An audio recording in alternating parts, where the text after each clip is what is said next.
C'est aussi, quand je disais tout à l'heure de changer de regard, et je disais qu'il fallait passer de la quantité à la qualité.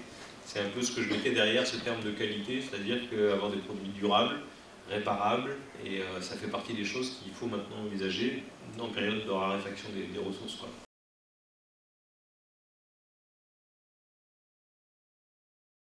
On vit dans une société qui est basée sur la confiance.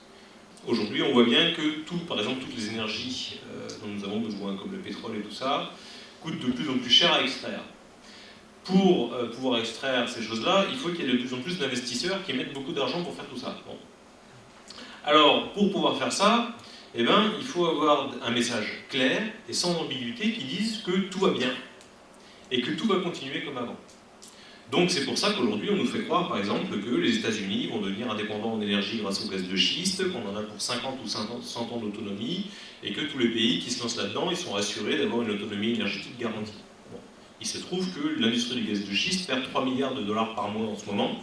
Donc voilà en fait la raison pour laquelle aujourd'hui je pense que les gouvernants ne peuvent pas s'emparer du problème, c'est que le premier qui va crier au loup risque de provoquer une espèce de cataclysme qu'il ne maîtrisera absolument pas. Alors cela, en plus du fait qu'aujourd'hui, il n'y a pas de consensus. C'est-à-dire que, pour en avoir discuté avec notamment un ingénieur des mines, du corps des mines qui conseille les ministres à l'heure actuelle, il me dit, au sein de notre corps, on n'est pas tous d'accord là-dessus.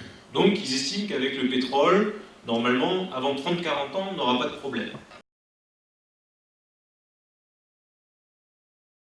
Peut-être le point le plus grave, c'est que le nucléaire, c'est la seule énergie que l'on ne peut pas arrêter du jour au lendemain.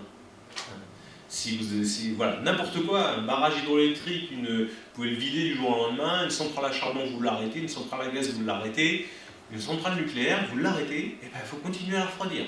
Tout le temps, 10 ans, 20 ans, 30 ans, il faut toujours la refroidir. Et donc, nous, c'est pareil, chez nous, on a aussi Saint-Laurent-des-Eaux, on a un réacteur qui est en cours de démantèlement. Ils auraient dû finir le démantèlement en 2015, ils repoussent de 10 ans, alors que ça fait déjà depuis 90 qu'ils ont lancé le démantèlement.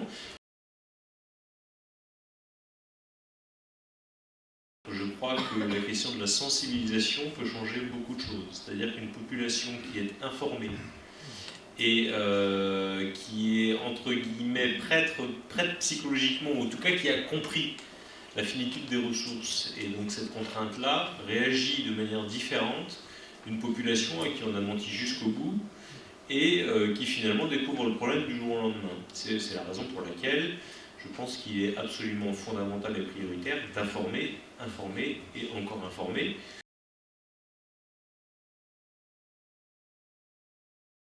J'insiste bien, je pense qu'il y a vraiment deux niveaux, quoi. Je pense qu'autant au niveau gouvernemental et de l'État, il y a un positionnement qui est quand même très particulier, mais on voit beaucoup, moi personnellement je fais beaucoup de conférences sur tous les territoires, et des élus engagés, mobilisés, même des fois à l'encontre de leur population qui aimerait conserver le modèle, etc., et qui pour autant essayent de défendre des projets innovants, alternatifs, etc., j'en vois beaucoup. La région a investi énormément dans le chemin de fer, pas assez à notre goût, à nous écolos.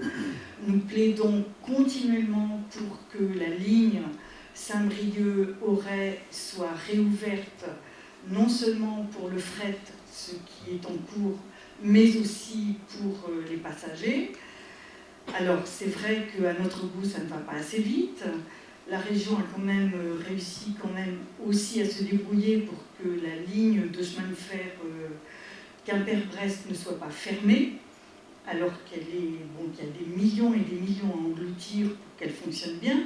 Et sur la question énergétique, voilà, c'est le truc type pour lequel il faut faire du compromis. C'est-à-dire qu'il n'y a pas d'énergie miracle. Toutes les énergies ont des avantages et des inconvénients, toutes. Et donc, si vous en choisissez une, il faudra forcément dégrader quelque chose. Si c'est des panneaux solaires, il faudra dégrader le paysage parce que vous les aurez sur les toits. Ou alors, si vous avez des éoliennes, vous ne verrez plus l'horizon pareil, etc., etc. Donc systématiquement, vous aurez des compromis à faire dans les choix que vous ferez en termes d'exploitation des ressources locales. Donc à un moment donné, c'est juste une question de choix aussi qu'il va falloir faire sur les territoires. Et voilà, c'est vrai que les élus sont confrontés à ces choix régulièrement, avec en plus la pression souvent de populations qui n'ont pas forcément conscience de tous les enjeux justement que ça suppose derrière.